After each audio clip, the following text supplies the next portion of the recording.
Halo, ketemu saya kembali di channel ini.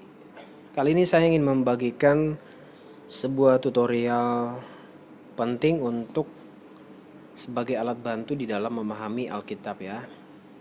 Nama aplikasinya yaitu My Sword, ini yang sebelah kiri ini. Nah, ini sebuah aplikasi, sebenarnya aplikasi Alkitab. Kita juga bisa melihat berbagai terjemahan. Ya, ini saya sudah unduh beberapa terjemahan di dalam HP saya ya. Ada ABP, BBE, ada KJV, NET, dan seterusnya. Nah, yang ingin saya tunjukkan kepada teman-teman sekalian yaitu dengan aplikasi MySword ini kita bisa terbantu untuk mengetahui bahasa bahasa asli Alkitab untuk ayat-ayat tertentu ya. Bukan untuk ayat tertentu sebenarnya, maksud saya ayat tertentu yang ingin kita cari. Sebenarnya semua ayat dia buat terjemahannya dalam bahasa asli. Baik bahasa Ibrani dalam Perjanjian Lama maupun bahasa Yunani dalam Perjanjian Baru. Misalkan saja Kejadian pasal yang pertama. In the beginning God created the heaven and the earth. Ya, in the beginning kita lihat klik H7225 ya, yang biru ini. Yang biru ini adalah terhubung ke Strongs ya. Strong Light. Nah, Reshit ya. First, beginning, best atau chief. Artinya beginning, first, chief atau choice part.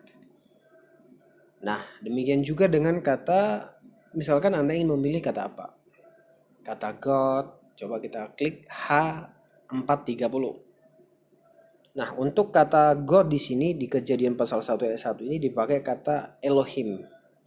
Ya, dalam bentuk tunggalnya plural, bisa penguasa-penguasa, hakim-hakim yang ilahi, malaikat-malaikat dan ilah-ilah atau dewa-dewa ya. Jadi Anda bisa sangat terbantu sebenarnya, misalkan saja untuk mencari arti sebuah nama.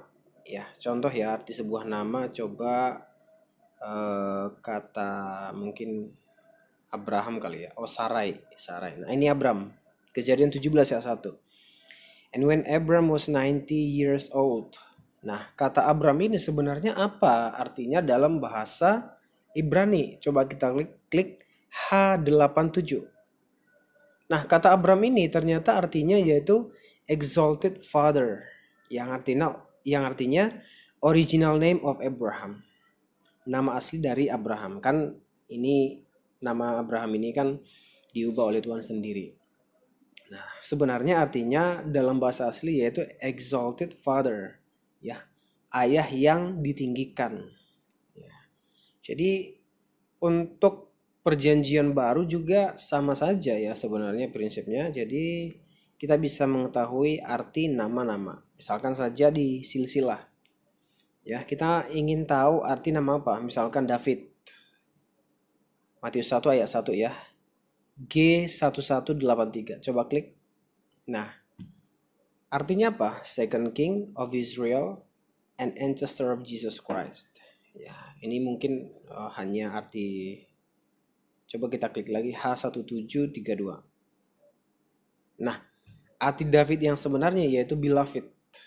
Ya, artinya yang dikasihi. Beloved atau yang dikasihi ya.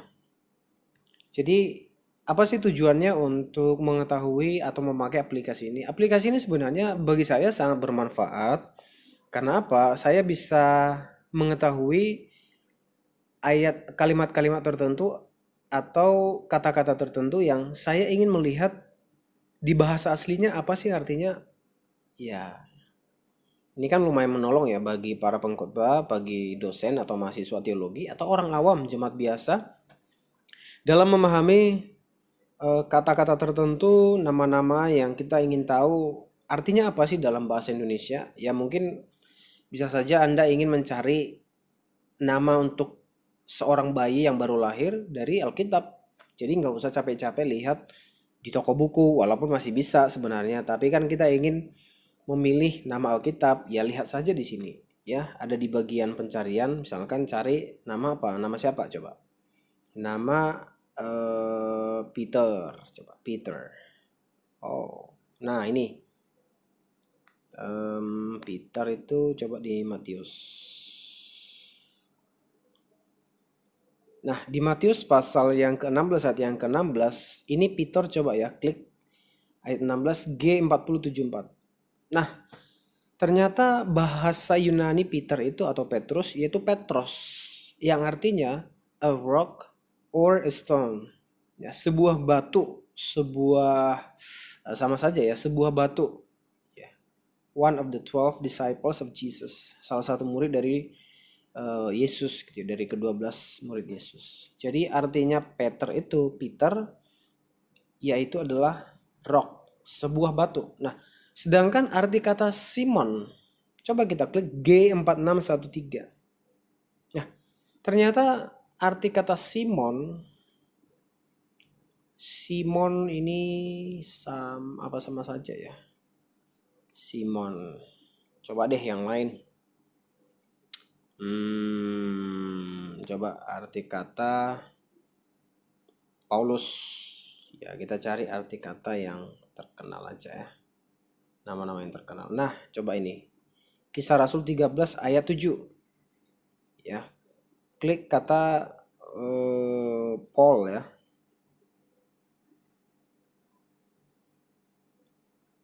Mana sih Paul ini? Sebentar.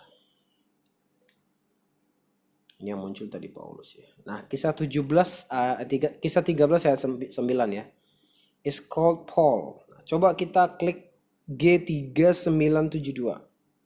Nah, bahasa Yunani dari kata Paul atau Paulus dalam bahasa Indonesia yaitu small or little.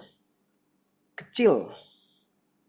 Ya, small itu ukuran, little itu bisa sedikit ya. Kecil atau sedikit. Jadi ya terserah Bapak Ibu sekalian ya. Misalkan Anda ingin mengupas arti nama sebuah tokoh yang Anda ingin khotbahkan ya boleh-boleh saja. Atau ketika orang lain ingin mengetahui apa sih arti kata Paulus, apa sih arti kata nama David, apa sih arti kata nama Yesus, Anda tinggal pakai ini saja. Jadi tidak usah langsung pergi ke kamus. Ini bisa dicari di pencarian search. Jadi langsung deh dapat. Oke? Ya masih ada beberapa tutorial mengenai My Sword ini nanti yang akan saya bagi, tapi cukup sampai di sini saja dulu. Jangan lupa like, share, dan subscribe ya. Channel saya ini masih baru soalnya. Jadi supaya makin banyak, nanti saya buat lagi tutorial yang lain mengenai My Sword. Terima kasih sudah menyaksikan. Tuhan memberkati.